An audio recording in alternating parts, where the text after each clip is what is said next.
राजधानी भोपाल से खबर जहां मध्य प्रदेश में 916 नामांकन पत्र अमान्य हुए हैं। आपको बताते चलें कुल 3,832 उम्मीदवारों ने नामांकन पत्र दाखिल किया था, जिसमें 4,359 नॉमिनेशन फॉर्म आए थे और आयोग के पास कुछ मान्य नॉमिनेशन पर अब आपत्तियां भी आई है, जिसके बाद आपको बताते चलें आपत्तिजनक नॉमिनेशन फॉर्म आज इसको लेकर फैसला भी होगा, जहां भोपाल जिले में 102 नामांकन मान्य किए गए हैं। आपको बताते चलें कुछ नॉमिनेशन में आपत्तियां यहां पर आई थी, जिसके बाद अब ये नॉमिनेशन कम हो गए हैं। भोपाल जिले की अकेले की बात करें तो यहां पर 102 नामांकन मान्य किए गए हैं और आपको बताते चलें 2 नवंबर तक नामांकन वापसी की भी तारीख है, तो इसके बाद और भी स्थिति स्पष्ट हो जाएगी। जहां आपको बताते चलें चुनाव आयोग के पास लगभग 4,359 नॉमिनेशन फॉर्म आए थे, जिसके बाद आयोग ने कुछ आपत्तिजनक नॉमिनेशन हटा दिए हैं, जिसके बाद सिर्फ राजधानी भोपाल की यदि बात करें तो 102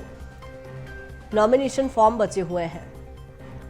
जहां आपको बताते चले नामांकन वापसी की भी तारीख स्पष्ट हो गई है, जिसके बाद स्थिति स्पष्ट समझ आ पाएगी। ज्यादा जानकारी के साथ राजधानी भोपाल से प्रखर हमारे साथ जुड़ गए हैं।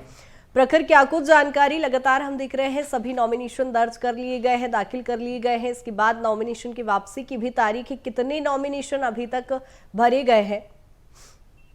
जी, निश्चित तौर पर 30 तारीख तक 21 से 30 तारीख तक नॉमिनेशन भरे गए थे, जिनमें अगर बात की जाए तो लगभग 4359 जो नॉमिनेशन फॉर्म है वो आयोग के सामने आए थे, जिनमें से अगर बात की जाए कल जो स्क्रूटनी हुई कल जो स्क्रूटनी की डेट थी उसमें लगभग पूरे प्रदेश भर से 916 नॉमिनेशन फॉर्म रिजेक्ट किए हैं आयोग ने किसी न किसी गलती के चलते। वहीं अगर बात की जाए केवल राजधानी भोपाल की अगर बात की जाए तो 102 नामांकन फॉर्म मान्य है। इसमें अगर बात की जाए प्रदेश भर में 3 ऐसे नॉमिनेशन है जिनको आयोग ने होल्ड भी किया है, जिन पर कहीं न कहीं जो आपत्ति आई थी आयोग के मान्य करने के बाद आपत्ति आई और उसके बाद 3 नॉमिनेशन है उन्हें होल्ड किया गया है, जिनमें से 2 बीजेपी के और वहीं 1 कांग्रेस के प्रत्याशी का नॉमिनेशन होल्ड किया गया है। जिसमें अगर बात की जाए जो मंत्री है सरकार में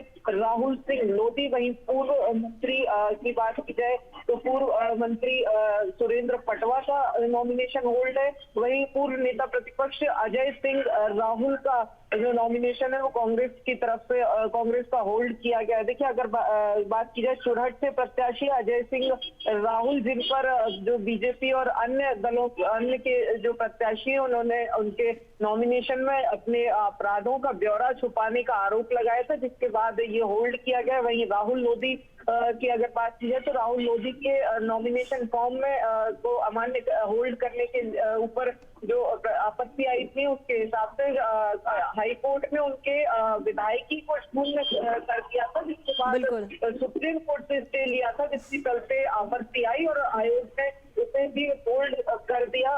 वहीं अगर सुरेंद्र पटवा की बात की जाए तो उनके खिलाफ भी आपराधिक मामलों को छिपाने का आरोप लगाते हुए होल्ड किया है। और ऐसे में देखिए क्योंकि आयोग पहले इन्हें मान्य कर चुका था और उसके बाद होल्ड किए गए, तो ऐसे में अब आयोग आज का दिन और एक नॉमिनेशन फॉर्म के लिए लेगा और इन पर कानूनी जो पेश है, कानूनी जो फैक्टर है उस पर बिल्कुल, यानी कुल मिलाकर प्रखर ये कहा जाए कि एक बड़ी संख्या में यहाँ पर नॉमिनेशन अमान्य किए गए हैं और आगे चल के और भी स्थिति स्पष्ट हो पाएगी। बहुत शुक्रिया तमाम जानकारी के लिए।